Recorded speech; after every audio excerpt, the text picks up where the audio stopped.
వాక్యాన్ని మనం ధ్యానం చేద్దాము.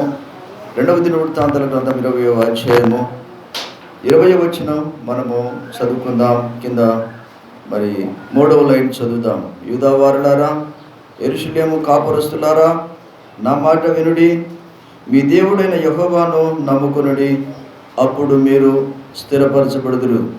ఆయన ప్రవక్తను నమ్ముకొనుడి, అప్పుడు మీరు కృతజ్ఞులు అవుదురని చెప్పాను. Praise the Lord. హల్లెలూయా. ప్రార్థించుకుందాం. మహాపరిశుద్ధుడా, నీ ఘనమైన పాదాలకు వందనాలు. ఈ రీతిగా ఇప్పుడు తన ఆదివారం మరొకసారి మీ పాసనకు వస్తున్నా. ప్రభుత్వం నింపని ప్రార్థిస్తున్నా. తన దాసుని సులసాటం మరుగుపరచండి.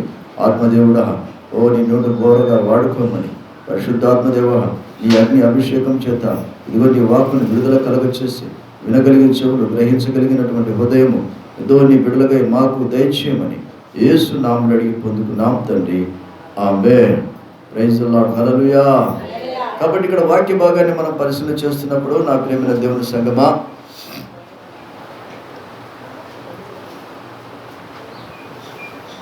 యూదావారులారా, యెరూషలేము కాపురస్తులారా, నా మాట వినుడి, నా మాట వినుడి, మీ దేవుడైన యెహోవాను నమ్ముకొనుడి, అప్పుడు మీరు స్థిరపరచబడుదురు.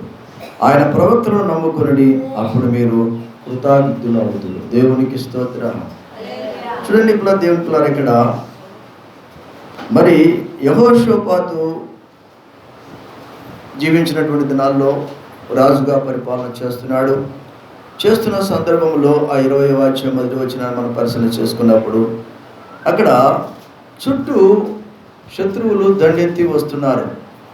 చుట్టూ శత్రువులు దండెత్తి మరి ఆ యొక్క దేశం మీదకి వచ్చినప్పుడు రాజు ఎటు తోచుబడి కాని స్థితిలో ఉన్న సందర్భంలో రాజు అయినటువంటి యెహోషాపాతుకు ఒక ఆలోచన వచ్చింది. దేవునికి స్తోత్రం. ఏమిటి అని ఆలోచన చేసినప్పుడు, చుట్టూ శత్రువులే, ఇటు శత్రువులే, ఇటు శత్రువులే, ఇటు నలుమూల శత్రువులు వచ్చేసారు. వచ్చినప్పుడు ఇక్కడ రాజు ప్రజలందరినీ సమకూర్చి దేవుని సన్నిధిలోనికి తీసుకొని వచ్చి అక్కడ ప్రకటన చేస్తున్నాడు, ఉపవసించి ప్రభు కోసం కనిపెట్టమని. దేవునికి స్తోత్రం. అంత మాత్రమే అక్కడ ఒక వ్యక్తి ప్రవచిస్తున్న మాట ఏమిటంటే, ప్రజలందరినీ ఒక హెచ్చరిక చేస్తున్నాడు, మీరు దేవుని మీద నమ్మకం ఉంచమంటున్నాడు. దేవునికి స్తోత్రం. దేవుని మీద మనము నమ్మకం ఉంచమంటున్నాడు. రెండవదిగా, దేవుడు ఏర్పాటు చేసుకున్నటువంటి ప్రతినిధులు, దేవుని సేవకులు, గాడ్ సర్వెంట్స్. కాబట్టి దేవుని యొక్క క్రీస్తు రాయబారుల మీద మీరు నమ్మకం ఉంచండి. దేవునికి స్తోత్రం. దేవుని మీద నమ్మకం ఉంచాలి. దేవుని నమ్ముకున్న వాళ్ళు సేవకులను నమ్ముకోవాలి. కారణం ఏంటంటే, సేవకులు నీ కొరకు ప్రార్థించేవారుగా ఉన్నారు. నీ క్షేమము కోసము, నీ రక్షణ కోసము, నీ యొక్క ప్రతి అవసరత నిమిత్తము దేవుని సన్నిధిలో బలిపీఠం దగ్గర ప్రార్థించేవారు ఉన్నారు. దేవునికి స్తోత్రం.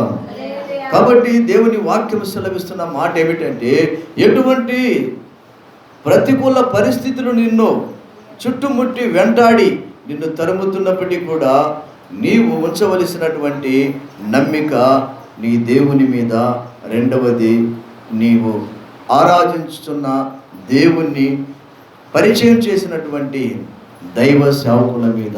దేవునికి స్తోత్రం. దైవ జనుల మీద నీవు నమ్మకం ఉంచమని దేవుని వాక్యం సెలవిస్తుంది. కారణం ఏంది? దేవుని వాక్యాన్ని పరిశీలన చేస్తే, దేవుడట నమ్మకస్తుల కోసం దేవుడు ఎదురు చూస్తున్నాడు. దేవునికి స్తోత్రం. దేశంలో నమ్మకస్తుల కోసము నేను కనిపెడుతున్నానని ప్రభువారు అంటున్నాడు. ఎందుకు? దేవుని మీద నమ్మకస్తులు లేకపోవడం దేవుడు చూశాడు. కనుకనే ఆయన దేశంలో ఎవరు నమ్మకంగా నా కోసం నిలబడతారు, ఎవరు నమ్మకంగా నా పని జరిగిస్తారు, ఎవరు నాకు నమ్మకస్తులుగా, నాకు సమీపస్తులుగా నన్ను కలిగి జీవిస్తారని ప్రభువారు మరి ఎంతగానో కనిపెట్టుచున్నట్టుగా మనం చూస్తాం. ఆయన కనిపెడుతున్నాడు, ఎదురు చూస్తున్నాడు, ఆలోచిస్తున్నాడు, ఎవరు నాకు నమ్మకంగా ఉంటారు. కాబట్టి ఇక్కడ నమ్ముకుంటే, దేవుని నమ్ముకుంటే, దేవుని సేవకుల మాటలను నమ్మితే మనకు దొరికే ప్రతిఫలం ఏమిటయ్యా అని చెప్పంటే, దేవుడు మనకు విజయాన్ని సమకూర్చేవాడుగా ఉన్నాడు. దేవునికి స్తోత్రం. మన పోరాటములో గెలుపునిచ్చేవాడుగా ఉన్నాడు. మన సమస్యకు జవాబిచ్చేవాడుగా ఉన్నాడు. మన సొంత ఆలోచన పక్కన పెట్టి దేవుని యందు నిరీక్షణ ఉండి దేవుని కొరకు ఎదురు చూసినప్పుడు, దేవుని కొరకు కనిపెట్టినప్పుడు, ఈ యుద్ధం యెహోవాదే అని చెప్పేసి దేవుని మీద ఆధారపడినప్పుడు దేవుడు అద్భుతమైన కార్యాలు జరిగిస్తాడు. దేవునికి స్తోత్రం. అందుకే భక్తుడు కీర్తనకారుడు అంటాడు, యెహోవా నా బలమా. దేవుని బలం మీద మనం ఆధారపడాలి. దేవుని శక్తి మీద మనం ఆధారపడాలి. ఆ దేవుని సేవకులు చెప్పిన మాట మీద మనము ఆధారపడేవారుగా ఉండాలి. దేవునికి స్తోత్రం. దేవుని సేవకులు చెప్పినప్పుడు ఖచ్చితంగా దేవుని సేవకులు నీ కొరకు దేవుడు ఏర్పాటు చేశాడు. ఈ సేవకుడు నా కొరకు దేవుడు సిద్ధపరిచాడు కనుక ఈ సేవకుడు చెప్పిన మాట నేను వినాలి అని ఎవరైతే వారు వింటారో వారు ఆశీర్వదించబడతారు. దేవునికి స్తోత్రం. వారి జీవితాలు ఆశీర్వాదకరంగా మార్చబడతాయి. పరిశుద్ధ గ్రంథంలో వందనాలు అనేకుల జీవితాలను మనం పరిశీలన చేస్తే, ఎందుకంటే నా ప్రియమైన వాళ్ళరా, ఈ సేవకులు ఎవరయ్యా అని చెప్పంటే దేవుని చేత ఏర్పాటు చేసుకున్న సేవకులు. ఎవరు వీళ్ళు? దేవుని చేత ఏర్పాటు చేసుకున్న సేవకులు. దేవుడు కొందరిని ఏర్పాటు చేసుకున్నాడు. అనేకులను దేవుడు పిలిచాడు, కానీ కొందరిని దేవుడు ఏర్పాటు చేసుకున్నాడు. ఎందుకు ఏర్పాటు చేసుకున్నాడు అనగా, అదిగో నీ కొరకు ప్రార్థన చేయడానికి, నీ బంధకాలను విడిపించి నిన్ను సురక్షితమైన మార్గంలో నడిపించడానికి. దేవుని సేవకుడు దివారాత్రం నీ కొరకు కన్నీరు కార్చేవాడుగా ఉన్నాడు.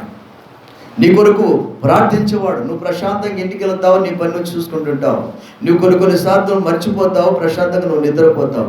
కానీ నీ సేవకుడు నీ కొరకు బలిపీఠం దగ్గర కన్నీరు కార్చేవాడుగా ఉన్నాడు. దేవునికి స్తోత్రం. ఎందుకంటే నా ప్రియమైన దేవుని బిడ్డలారా, ఈ అంత్య దినాలలో భయంకరమైనటువంటి ఆ సంఘాన్ని చనిపోయేటువంటి నక్కలు మరి సంఘాల్లో జ్వరబడ్డాయని దేవుని వాక్యం సెలవిస్తుంది. అది తెల్లవారుజామున దర్శనంలో నేను ఒక దర్శనాన్ని చూడగలిగాను. చాలా వేదన అనిపించింది. సంఘములో గలిబిలి, సాతానుడు చెలరేగుతున్నటువంటి దినాలు సంఘాల్లో కనిపించడం చూస్తున్నాం. ఏమిటి పెట్టాడు పరిశుద్ధాత్మదేవుడు? వాటికి గుంట నక్కలు అని పెట్టాడు. ఏం పెట్టాడు? గుంట నక్కలు లాంటి స్వభావం కలిగిన వారు సంఘాల్లో ఈనాడు క్రైస్తవ సంఘాలలో వారు బయటకు వచ్చి వారిని చూపించుకోవడానికి దేవుని సేవకులు కష్టపడి కన్నీరు కార్చి వచ్చిన కానుకల మీద ఆధారపడి వారి జీవితాన్ని కొనసాగిస్తూ, దేవుడు మమ్మల్ని పిలిచాడు, దేవుని కోసం మేము నిలబడ్డాం, దేవుని గొప్పతనాన్ని మేము ప్రకటించాలి, దేవుని ప్రేమను మేము ప్రకటించాలి, దేవుని యొక్క ఔన్నత్యాన్ని మేము ప్రకటించాలని దేవుని కొరకు సమర్పించుకున్న సేవకులు ఎందరో ఉన్నారు. దేవునికి స్తోత్రం. వారి ఉద్యోగాలు విడిచిపెట్టి, వారి వ్యాపారాలు విడిచిపెట్టి, వారి బ్రతుకు తెరువు విడిచిపెట్టి, వారికి కలిగినవన్నీ విడిచిపెట్టి, పరిశుద్ధ గ్రంథంలో ఉన్నాడు ఒకడు యెహోషువ, ఏలీషా అనేవాడు ఉన్నాడు. ఏలియా ఎలుతూ ఏం చేశాడని చెప్పంటే, అక్కడ మరి ఎలీషా 12 అరకలు దున్నుతున్నాడు. 12 అరకలు కట్టి, ఆ దినాలు అరకలే కదా, ట్రాక్టర్లు లేవుగా, అరకలు కట్టి పొలం దున్నుతున్నాడు. 12 అరకలు తనవే దున్నుతున్నాడు. చివరి అరక తను దున్నుతున్నారు, ముందు అరకలు జీతగాలు దున్నుతున్నారు. ఈలోపు దైవజనుడు ఏలియా వెళ్ళాడు. వెళ్తూ ఒక్కసారిగా పోయి ఇటు ఆయన మీద ఉన్న శాలువ ఆయన మీద వేసి ఎలీషా మీద వేసాడు. ఎలీషా మీద వేస్తున్నాక వెంటనే అరకలు ఆపేసేసి ఒక్కసారిగా అరకలు మొత్తం విప్పేసేసి ఒక్కసారిగా వెళ్ళి వాటన్నిటినీ మరి వధించి ఆ 12 అరకలను, 12 అరకలంటే 12 24 ఎద్దులను నరికి అన్ని ముక్కలు చేసి ఆ అరకలన్నీ కూడా ఇరిచివేసి యాడిగాడ నరికివేసి వాటిని పొయ్యి కింద పెట్టి ఆ వంట చేసి ఆ రోజు ఆ బంతి విందు ఏర్పాటు చేసి అందరికి పెట్టి వెంటనే మరలా దైవజనుడైన ఏలియాను ఎలీషా వెంబడించాడు. దేవునికి స్తోత్రం. హల్లెలూయా, హల్లెలూయా. నా ప్రియమైన దేవుని బిడ్డలారా, ఇది చాలా ఒక సుదీర్ఘమైనటువంటి ప్రయాణంతో కూడినది ఈ సేవా పరిచర్య అనగా. ఏదో తాత్కాలికంగా కాలక్షేపానికి దేవుని వెంబడించడం వల్ల దేవుని ద్వారా మనం ఏమీ పొందుకోలేము. ప్రభుని వెంబడించే వాళ్ళు విశ్వాసంతో వెంబడించాలి. దేవునికి స్తోత్రం. విశ్వాసంతో ప్రభుని వెంబడించాలి. ప్రభు మీద సంపూర్ణంగా నమ్మిక ఉంచి వెంబడించాలి. నమ్మిక ఉంచి వెంబడించాలి. నమ్మిక ఉంచి వెంబడించినప్పుడే దేవుని గొప్ప కార్యాలు మనం చూడగలుగుతాం. అక్కడ మరి ఆయా దేశాల నుంచి అక్కడ దేవుని వాక్యంలో మనం ఇందాక నేను వాక్యం చూపించాను కదా, 2వ దినవృత్తాంతం 20వ అధ్యాయంలో ఇది మొదటి వచనం మనం చూస్తే, మోయాబీయులను అమ్మోనీయులను మోయోనీయులలో కొందరు దండెత్తి యెహోషాపాతు మీదకి వచ్చారు. చూసారా? అంటే ఆ 3 వైపుల నుంచి శత్రువు మరి వారి మీదకి వచ్చినట్టుగా చూస్తున్నాం. అయితే వారు చేసిన మొట్టమొదటి పని ఏంటంటే, వారు దేవుని నమ్ముకోవడానికి ధైర్యం చేశారు. దేవునికి స్తోత్రం. రెండవదిగా గమనించినట్టయితే వారు దేవుని సేవకులను నమ్ముకున్నారు. దేవునికి స్తోత్రం. కాబట్టి సేవకులు అనగా దేవుని ప్రతినిధులు. జాగ్రత్త గురించి ఉంచుకోండి. సేవకులు అనగా దేవుని ప్రతినిధులు. దేవునికి స్తోత్రం. సేవకులు అనగా దేవుని ప్రతినిధులు. కాబట్టి దేవుని మాటను తీసుకుని వచ్చి ఇక్కడ ప్రకటించేవారే దేవుని సేవకులు. దేవునికి స్తోత్రం. కాబట్టి దేవుని మాటని వినగలిగితే, ఇది దేవుని మాటని నువ్వు గ్రహించగలిగితే, ఇది దేవుని మాట అని దేవుని మాటకు నువ్వు లోబడగలిగితే, అప్పుడే నీవు ఆశీర్వాదము పొందుకుంటావు. ఏమిటి ఆశీర్వాదం అంటే, మొదట నీవు స్థిరపరచబడతావు, రెండవది నీవు చేసే పని సఫలకృతం అవుతుంది. దేవునికి స్తోత్రం. ఎందుకంటే నీవు దేవుని నమ్ముకున్నావు, దేవుని సేవకుల మాటను నీవు విశ్వసించావు కనుక నీవు చేసే ప్రతి పని కూడా సఫలపరచబడుతుందని దేవుని వాక్యము సెలవిస్తుంది. నీ కోరిక సిద్ధింపచేసి నీ ఆలోచన యావత్తు సఫలపరిచే దేవుడు మనం ఆరాధించుచున్న దేవుడు కనుక దేవుని పిల్లలమైన మన జీవితాల్లో మనము దేవుని మాట వినాలి. రెండవది, దేవుని సేవకుడు చెప్పిన మాట మనము వినేవారుగా ఉండాలి. దేవుని సేవకుడు ఏది చెబితే అది దేవుని మాట అని గ్రహిస్తారో, అంగీకరిస్తారో అట్టి వారు ఎన్నడూ కూడా వారు విడిచిపెట్టబడరు, వారు కదిలించబడరు. గాలి చెదరగొట్టు పొట్టు వలె వారు అటు ఇటు ఊగిసలాడరు. జాగ్రత్త గమనించండి. ఎందుకో తెలుసా? వారి ఒక నమ్మిక ఉంచారు, వారు ఒక స్థిరత్వాన్ని ఎన్నుకున్నారు. ఆ స్థిరత్వంలో వారు దేవుడు చెప్పే ప్రతి మాట దేవుని మాటగా భావించారు కనుక పరిశుద్ధ గ్రంథములో అనేకుల జీవితాలు అద్భుతంగా మార్చబడ్డాయి, ఆశీర్వదించబడ్డాయి, దేవుని కృప చేత నింపబడ్డాయి. వంశావళి వర్ధిల్లేటట్టుగా దేవుడు చేశాడు. గర్భఫలాలు ఇచ్చాడు, భూఫలాలు ఇచ్చాడు, పశువులను దీవించాడు, పంటలను దీవించాడు. ఇవన్నీ దీవించబడడానికి కారణం ఏమిటయ్యా చెప్పంటే, వారు కేవలము దేవుని మాట నమ్మిక ఇచ్చారు. దేవుని సేవకుల యందు విశ్వాసము, మాట మీద విశ్వాసం ఉంచుట ద్వారా అటువంటి అభివృద్ధిని వారు చూడగలిగారు. దేవునికి స్తోత్రం. హల్లెలూయా, హల్లెలూయా. కాబట్టి ఎందుకంటే దేవుని వైపు చూస్తే మీరు కీర్తనల గ్రంథము 34వ అధ్యాయము, కీర్తనల గ్రంథం 34వ అధ్యాయము 5వ వచనం మనం ఒకసారి అక్కడ చూసుకున్నప్పుడైతే దేవుని పిల్లలు అక్కడ దేవుని వాక్యం సెలవిస్తుంది. ఇక్కడ చూడండి, అక్కడ దేవుని వాక్యం ఏం సెలవిస్తుందంటే, నీవు దేవుని వైపు చూస్తున్నావు. దేవుని వైపు చూసినప్పుడు దేవుడు నిన్ను సిగ్గుపరిచేవాడు కాదు. దేవునికి స్తోత్రం. వారు ఆయన తట్టు చూడగా వారికి వెలుగు కలిగెను, వారి ముఖములు ఎన్నడూను లజ్జింపకపోయాను. దేవునికి స్తోత్రం. ఎప్పుడైతే నీవు దేవుని వైపు చూస్తావో, దేవుని మీద నమ్మిక ఉంచుతావో, నీ ముఖం ఎన్నడూ కూడా సిగ్గుపరచబడానికి అవకాశం లేదని దేవుని వాక్యం సెలవిస్తుంది.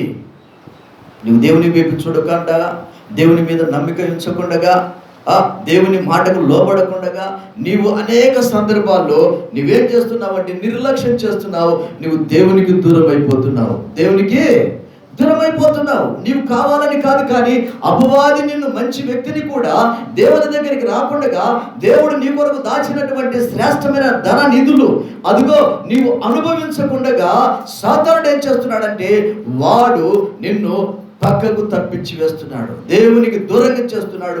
దేవుని సేవకుల మాటలు వినకుండా దేవుని సేవకుల మీద విరోధము చూపేటువంటి విరోధ భావాన్ని నీలో కలిగించి దేవుని కోపానికి నిన్ను గురి చేస్తున్నాడు. నీవు ఒకసారి దేవుని వాక్యం చదివితే, అక్కడ సామెతల గ్రంథము కూడా మనం చదివితే, సామెతల గ్రంథంలో మనకు చాలా విలువైన మాట. ఎందుకంటే నీవు దేవుని మాట వినడము అనగా దేవుని మాటకు నీవు లోబడుతున్నావు. దేవుని మాటకి ఎప్పుడైతే నువ్వు లోబడుతున్నావో దేవుని అద్భుతాలు నువ్వు చూస్తావు. సామెతల గ్రంథం 8వ అధ్యాయం అనుకుంటాను, చూడండి. 8వ అధ్యాయము 21వ వచనాన్ని మనం చదువుతాం. సామెతలు 8:21. నన్ను ప్రేమించు వారిని నేను ఆస్తికి కర్తలుగా చేస్తాను, వారి నిధులను నింపుతాను. పూర్వకాలమందు చూసారా, వారి నిధులను నింపుతాను. నన్ను ప్రేమించు వారిని నేనేం చేస్తాను? ఆస్తికి కర్తలుగా చేస్తాను అంటున్నాడు దేవుడు. ఆయనకు సమృద్ధి ఉంది, ఆ సమృద్ధికి వారసులుగా చేస్తారని దేవుడు సెలవిస్తున్న మాట ఇక్కడ. నువ్వు నమ్మితే, దేవుని మాటకు నువ్వు ఎప్పుడైతే దేవుని మాట కింద విశ్వాసం ఉంచి సేవకులు చెప్పినప్పుడు, అక్కడ చెబుతున్నాడు యెహోషాపాతు అక్కడ ఉపవాస ప్రార్థన చెప్పాడు. అక్కడ దైవజనుడు ప్రవచిస్తున్నాడు, ఆత్మచేత చెబుతున్నాడు, యూదావారలారా, యెరూషలేము కాపురస్తులారా, మీ దేవుడైన యెహోవాను మీరు నమ్ముకోండి, మీరు స్థిరపరచబడతారు. దేవునికి స్తోత్రం. ఆయన ప్రవక్తలను, ఆయన సేవకులను మీరు నమ్ముకోండి, ఆ మాటకు లోబడండి, మీరు కృతార్థులు అవుతారు అనగా స్థిరపరచబడతారు, దీవించబడతారు, ఆశీర్వాదించబడతారు. దేవుని మాటలో అంత శక్తి ఉంది, దేవుని సేవకుడి మాటలో అంత శక్తి. దేవునికి స్తోత్రం. హల్లెలూయా. చూసారా నా ప్రియమైన దేవుని బిడ్డలారా, దేవుని మాటలో అంత శక్తి ఉంది. చూడండి, దేవుని వాక్యములో అపోస్తుల కార్యం 3వ అధ్యాయంలో దేవుని వాక్యాన్ని పరిశీలన చేస్తున్నప్పుడు అక్కడ శృంగారం అనే దేవాలయం కనిపిస్తుంది. 3వ అధ్యాయాన్ని చదవండి. శృంగారం అనే దేవాలయం కనిపిస్తున్నప్పుడు ఆ శృంగారం అనే దేవాలయం దగ్గర మరి పుట్టదు మొదలుకొని కుంటివాడుగా ఒకడు ఆ దేవాలయం దగ్గర ఉన్నాడు. వచ్చేవారిని పోయేవారిని భిక్షం అడుగుతూ వారి దగ్గర ఏమైనా దొరుకుతుందని చేతులు చాపుతున్నాడు. అక్కడ మధ్యాహ్న వేళ పేతురు, యోహానులు ఆ శృంగారం అనే దేవాలయంలోకి రావడానికి వారు వస్తుంటే వచ్చేవారిని చూసి వారి వైపు చేతులు చాపాడు. వెంటనే వారంటున్న మాట ఏమిటంటే, అక్కడ చదవండి, ఏమంటున్నారు అక్కడ? పగలు 3 గంటల ప్రాంతములో ప్రాతకాలమున పేతురును యోహానును దేవాలయమునకు ఎక్కి వెళ్ళుచుండగా పుట్టినది మొదలుకొని కుంటివాడైన ఒక మనుష్యుడు మోసుకొని పోబడుచుండెను. వాడు దేవాలయములో చదువు కట్టు చేయండి.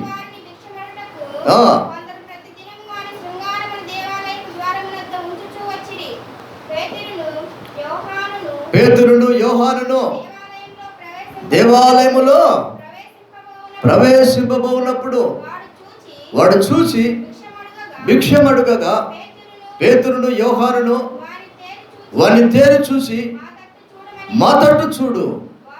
చూసారా, మా తట్టు చూడమంటున్నాడు. వాడు వారి దగ్గర ఏమైనా దొరుకునని కనిపెట్టచ్చు వారి యందు లక్ష్యం ఉంచగా అంతటా పేతురు, ఎండి బంగారములు నా యొద్ద లేవు గాని నాకు కలిగినదే నేను మీకు ఇచ్చుచున్నాను. నజరేయుడైన యేసుక్రీస్తు నామములో నీవు లేచి నడువుమన్నా. దేవునికి స్తోత్రం.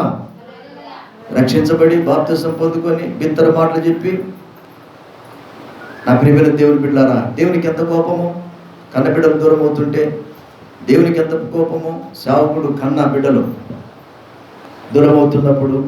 గమనించండి, ఇక్కడ దేవుని వాక్యంలో వారి దగ్గర ఏమైనా దొరుకులను చూస్తే ఏంటంటే, మా తట్టు చూడు. సేవకులు అంటున్నారు, మా తట్టు చూడు, సేవకుల వైపు చూడు, సమర్పణ కలిగిన సేవకుల వైపు చూడు. నువ్వు సమర్పణ లేకుండా ఈనాడు జాగ్రత్తగా గమనించండి.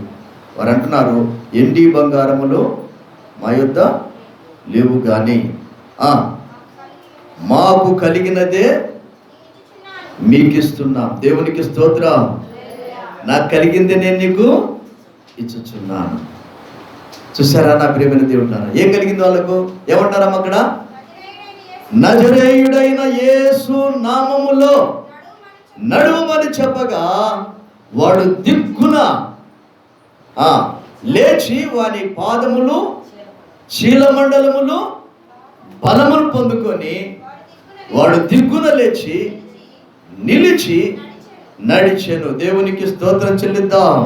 చప్పట్లు కొట్టి దేవునికి స్తోత్రం చెల్లిద్దాం. హల్లెలూయా, హల్లెలూయా.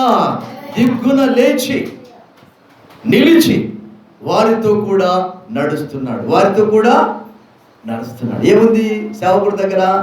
ఆయన దగ్గర ఏముంది చెప్పండి? ఏముంది అంటున్నాడు? నా దగ్గర యేసు నామం ఉంది అంటున్నాడు. దేవునికి స్తోత్రం, హల్లెలూయా. ఏముంది సేవకుడి దగ్గర? ఏముంటాయి? పాస్టర్ గారి దగ్గర ఏముంటుందమ్మా? ఏముంది పాస్టర్ గారి దగ్గర? డబ్బులు ఉన్నాయి మీకు ఇవ్వడానికి? లేకపోతే ఏమన్నా గోతాలతో బియ్యం వేసి పంపి ఉంటాం మీకు. ఏముంది సేవకుడి దగ్గర? నోటి మాట ద్వారా దేవుని సేవకుడిని మాటను రూఢిపరుస్తాడు. దేవునికి స్తోత్రం. ఇతడు నా సేవకుడు, ఇతని మాట నేను రూఢి పరుస్తానంటున్నాడు. దేవునికి స్తోత్రం. రూఢిపరిచే దేవుడు. వారి దగ్గర సేవకుల దగ్గర ఏముంది? పాస్టర్ గారి దగ్గర యేసు నామం ఉంది. ఏ నామము? యేసు నామం ఉంది. అంతే, ఏం లేదు. యేసు పాస్టర్ గారి దగ్గర ఏముంటుంది? యేసు నామం. యేసు నామం. యేసు రక్తంలో విడుదల, యేసు నామములో స్వస్థత. యేసు రక్తంలో, యేసు నామం ధరించుకున్నవాడు సేవకుడు. అంతేగాని వస్తే నీకు బంధువులు పెట్టి పాస్టర్ గారి దగ్గర ఏమన్నా పొలాలు ఉన్నాయా పండించి నీకు పంట తీసుకొచ్చి నీకు భోజనాలు పెట్టడానికి? ఎంత దరిద్రం తయారైపోయింది. అరే పని చేసుకోండిరా, కష్టపడండి, బ్రతకండి, నీతిగా బ్రతకండి, అవినీతిని విడిచిపెట్టండి, మీ పాపాలు విడిచిపెట్టండి, మీ పాపాలు విడిచి పశ్చాత్తాపడండి. అదిగో యేసుక్రీస్తు మీ కొరకు మరణించి 3 దినములు సమాధి చేయబడి 3వ దినమున తిరిగి లేచిన పునరుద్ధరణైన యేసును మేము ప్రకటిస్తున్నాం. ఆ యేసులో జీవం ఉంది. ఆ యేసులో ఆ శాశ్వత జీవం ఉంది. ఆ ఆశీర్వాదం ఉంది. ఆ ఆశీర్వాదాన్ని పొందుకోమని దైవజనులు ప్రకటిస్తున్నారు. దేవునికి స్తోత్రం. కాబట్టి నా ప్రియమైన దేవుని బిడ్డలారా, దేవుని సేవకుడి మాట వింటే నీవు దేవుని మాట విన్నట్లే. ఉదయకాలం ఏం చెప్తున్నాడు వాక్యము? దేవుని సేవకుడి మాట వింటే నీవు ఎవరి మాట విన్నట్లు? దేవుని. అది అంటే సేవకుని అలా చూడాలా. ఇప్పుడు అలా చూడాల సేవకుని ఇంకొక రకరకాల చూస్తున్నారు. రకరకాలుగా సేవకుని చూసి సేవకుడితో సంబంధాలు పెట్టుకుంటున్నారు. ఏంటి? సేవకుడితో బంధుత్వాలు పెట్టుకుంటున్నారు సేవకులతో. కానీ దేవుడు అలా కోరుకోలేదు. కానీ దేవుడు అంటున్నాడు, ఇతడు నా సేవకుడు. దేవునికి స్తోత్రం. అంటే సేవకుడు ఎవరి మనిషి? దేవుని మనిషి. సేవకురాలు ఎవరి మనిషి? దేవుని మనిషి. ఇక సేవకురాలికి సేవకుడికి వేరే వాళ్ళతో సంబంధము ఉండకూడదు. ఉండాలి. ఏ సంబంధం ఉండాలి? ఒక ఆత్మీయ తండ్రిగా, ఆత్మీయ తల్లిగా, ఆత్మీయ బిడ్డలుగా సంబంధం ఉండాలి. వారి కోసం నువ్వు ప్రార్థన చేయాలి. సేవకుడు సేవకురాలు వారి కొరకు నువ్వు కన్నీరు కాల్చాలి. బలిపీఠం దగ్గర నిత్యము కనిపెట్టుకొని అదిగో వారి బాగోగుల కోసం, వారి అవసరతల కోసం అడిగి తెలుసుకొని వారి అవసరతలు దేవునికి చెప్పి దేవుని ద్వారా ఆ కుటుంబాలను ఆశీర్వదించమని ఆశీర్వాద వచనాలు పలకాలి. దేవునికి స్తోత్రం. కాబట్టి నా ప్రియమైన దేవుని బిడ్డారా, ఈ పద్ధతిని కనుక మనం అలర్చుకుంటే దేవుడు అద్భుతంగా. ఆ గుంటివాడు ఏం చేశాడు? చదవండి. చివరికి ఏమైపోయింది? 4వ వచనమా 5వ వచనమా? చూడండి. వాడు దిగ్గున లేచి నిలిచి నడిచెను, నడుచుచు గంతులు వేయచ్చు, దేవుని స్తుతించుచు వారితో కూడా దేవాలయములోనికి వెళ్ళను. దేవునికి స్తోత్రం చెల్లిద్దాం. చూసారా నా ప్రేమల దేవుని బిడ్డలారా, ఆ సేవకులు, ఆ పేతురు, యోహానులు ఏం చేశారు? ఆ కుంటివారి వైపు చూశారు. కుంటివారి అవసరత గమనించారు. కుంటివారి అవసరత కోసము వారు దేవునికి మొరపెట్టారు. దేవునికి స్తోత్రం.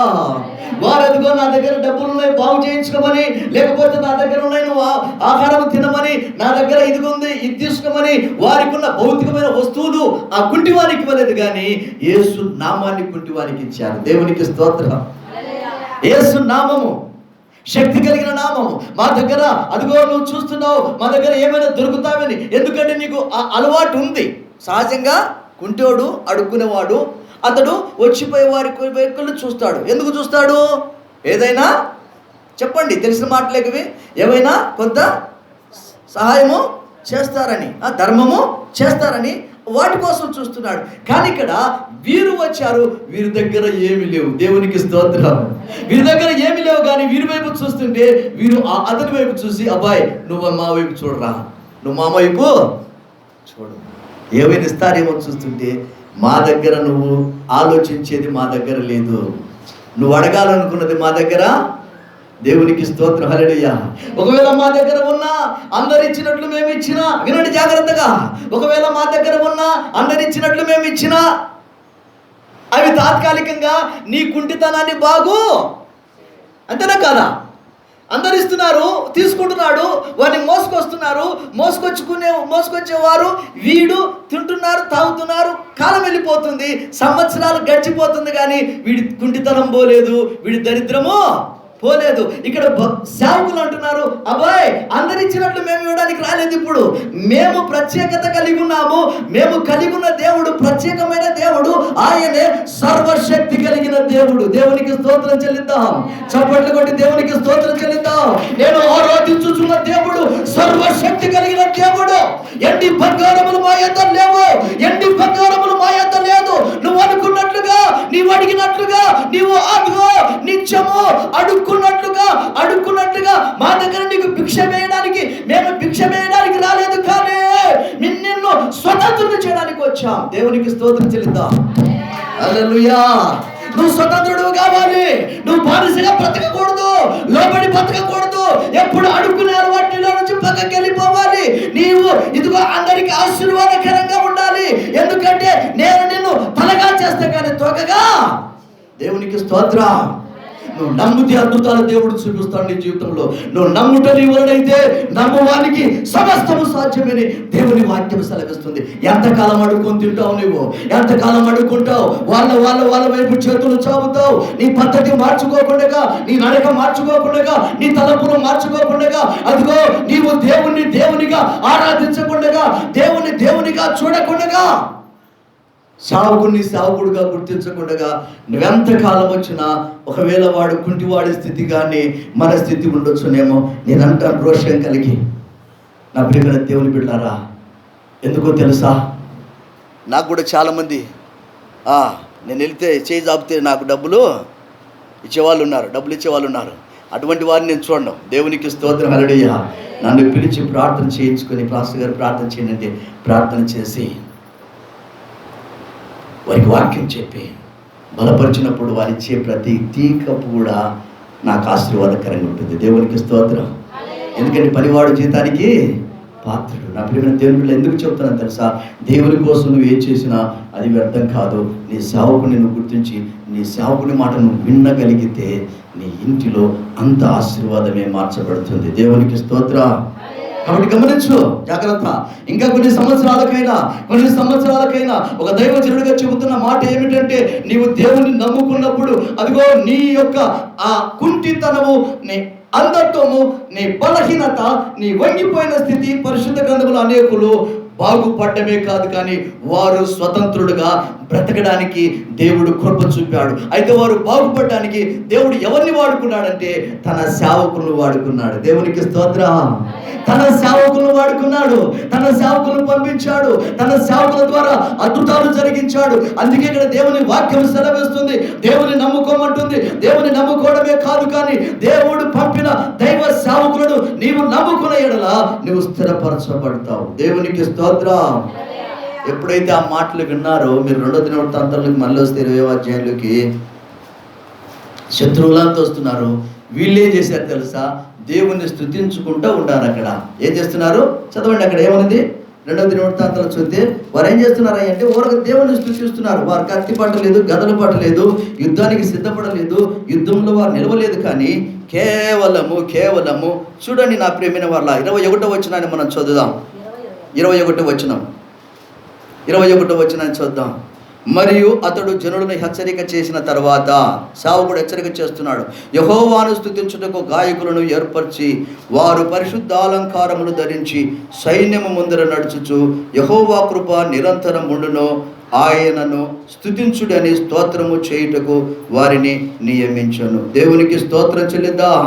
వారు పాడుటకును స్తుతించుటకును మొదలు పెట్టగా యెహోవా యూదా వారి మీదికి వచ్చిన అమ్మోనుల మీదను మోయాబీయుల మీదను శేయూరు మన్యము వాసుల మీదను మాటుగాడను పెట్టెను గనుక వారు హతులైరి. చప్పట్లు కొట్టి దేవునికి స్తోత్రం చెల్లిద్దాం. హల్లెలూయా, హల్లెలూయా. స్తుతించింది వీళ్ళు. దేవుని సంఘానికి వచ్చి దేవుని సంఘములో నువ్వు ఎప్పుడైతే స్తుతిస్తావో, ఎప్పుడైతే నీ హృదయాంతరంగం నుంచి దేవుణ్ణి ఆరాధన చేస్తావో, దేవుణ్ణి మహిమపరుస్తావో, అప్పుడు దేవుని ఆశీర్వాదం నీ మీదకి దిగి వస్తుంది. దేవునికి స్తోత్రం. శత్రువుల నుంచి పారిపోవడానికి అవకాశం ఉంది. అక్కడ వారు ఏం చేశారు? శత్రువు కోసము నిలబడ్డారు. స్తుతిస్తూ పాడుతూ దేవుని ఆరాధన చేస్తుంటే వారు వచ్చారు శత్రువులు. ఆ శత్రువులు వచ్చి ఇటు చెప్పాను ఇక్కడ, ఇటు నుంచి శత్రువులు వచ్చారు, ఇటు నుంచి శత్రువులు వచ్చారు, ఇటు నుంచి శత్రువులు వచ్చారు. ఇవి వచ్చి ఏం చేస్తే తెలుసా? వాళ్ళని వాళ్ళే పొడుచుకొని చచ్చిపోతున్నారు. వాళ్ళని వాళ్ళే పొడుచుకొని అందరూ హతులైపోయారంట. దేవునికి స్తోత్రం. అంటే నువ్వు ఎప్పుడైతే స్తుతించే అలవాటు నేర్చుకున్నావో, ఎప్పుడైతే నువ్వు మొదట దేవుని నమ్ముకొని దేవుని ఏర్పాటు చేసుకున్న సేవకుడి మాటకు నువ్వు అదిగో గౌరవించి సేవకుడు చెప్పిన మాటను వింటూ దేవుని సంఘములో చేర్చబడి నీవు స్తుతిస్తూ దేవుని ఆరాధన చేస్తూ దేవుని మహిమపరుస్తూ నీవెప్పుడైతే దేవుని సన్నిధిలో నిలబడతావో, ప్రతి నీ మీదకి వచ్చే శత్రువులు ఎవడైనా ఆ శత్రువు దానంతకదే నాశనం అయిపోవడానికి దేవుడు కృప చూపుతున్నాడు. దేవునికి స్తోత్రం. హతమైపోతుంది. ఎటువంటి సమస్య అయినా కూడా, ఎటువంటి సమస్య అయినా ఆయన తీసివేయడానికి ఆయన సమర్థుడిగా ఉన్నాడు. నా ప్రియమైన దేవుని బిడ్డలారా, గమనించండి. దేవుని స్తుతించుటలో, దేవుని సేవకులు చెప్పిన మాట వినుటలో ఎంత ఆశీర్వాదం ఉందో. ఒకవేళ ఆ కుంటోడు వాళ్ళకి వెళ్ళి చూడకుండా మీ కాడే ముందులే మా దగ్గర ఏంటి యేసునామం ముందే అన్నారు. వాళ్ళు ఏమన్నారు? వాళ్ళు ఏమని చెప్పండి. చాలా మంచి మాట కదా, పరిశుద్ధాత్ముడు జ్ఞాపకం చేస్తున్నాడు. ఏమంటారు? యేసునామము మా దగ్గర ఉంది, ఎండి బంగారాలు మా దగ్గర. వాడు అనాల్సింది యేసునామం అంటే నాకు తెలియదు కానీ ఏమో పోండి మీ దాన్ని వీడు పోండి అని ఇంకా ఎవరన్నా వస్తుంటే వాళ్ళకి వెళ్ళి చూడాల్సింది కదా. అంతేనే కదా. యేసునామం అంటే నాకు తెలియదు, నాకెందుకు ఆ యేసునామంతో అని వాడు కానీ తోసివేసి ఎండి బంగారం లేదు మీ వైపు నేనెందుకు చూడాలని చెప్పి అడగన పక్కకు చూసింటే ఆ స్వతంత్రాన్ని తను పొందుకునేవాడు కాదు. ఎప్పుడైతే నిజమే వీరేదో కొత్తదనం చెబుతున్నారు, యేసు నామం అంటున్నారని ఆ నామం మీద విశ్వాసం ఉంచాడు. దేవునికి స్తోత్రం. మనుషుల మీద విశ్వాసం ఉంచాల. యేసు నామం వైపు సేవకుల వైపు చూసినప్పుడు ఆ యేసు నామము కుంటి వారిని నడిపించింది, కుంటి వారిని గంతులు వేపించింది, కుంటి వారిని మందిరంలోనికి చేర్చింది. నా ప్రియమైన దేవుని బిడ్డలారా, జాగ్రత్తగా వినండి. అన్నం కోసం మందిరాలకు వెళ్ళొద్దు. అన్నం పెడుతున్నారని అవసరమైతే నువ్వే మందిరంలో అందరికీ భోజనం పెట్టే స్థాయి నువ్వు సంపాదించుకోవాలి. దేవునికి స్తోత్రం. అర్థమవుతుంది మాట? అర్థమవుతుంది. ఎందుకు? నీవు ఆశీర్వదించబడాలంటే, దేవుడు నిన్ను ఆశీర్వదించడానికే, ఆశీర్వాదమైన కర్తలకే అవడానికే దేవుడు. ఏమన్నా ఇందాక చదువుకున్నాం కదా, అతడు నన్ను ప్రేమించుతున్నాడు కనుక నేను అతనికి ఏమంటాడు? అతన్ని ఎవరైతే నన్ను ప్రేమిస్తారు, సామెతలు 8:21 ఏం చదువుకున్నాము? నేను వారిని ఆస్తికి కర్తలుగా చేస్తానంటున్నాడు. 91 కీర్తనలు మీరు చదువుకుంటే ఆ 12-14 వచనాలు మనం చదువుకుంటే, అతడు నన్ను ప్రేమిస్తున్నాడు కనుక నేను అతన్ని తప్పిస్తాను, విడిపిస్తాను, గొప్ప చేస్తాను, దీర్ఘాయుష్నిస్తాను, తృప్తిపరుస్తాను, నా రక్షణ అతనికి చూపిస్తాను అంటున్నాడు. దేవునికి స్తోత్రం. హల్లెలూయా. అంటే దేవుని మీద నమ్మకం ఉంచితే, నువ్వు ప్రేమించితే దేవుని నమ్మకం ఉన్నట్లు లెక్క. దేవుని మీద ప్రేమ నువ్వు కలిగి ఉన్నప్పుడు, దేవుని అంతగా నువ్వు ప్రేమించడానికి నిన్ను నువ్వు సిద్ధపరచుకున్నప్పుడు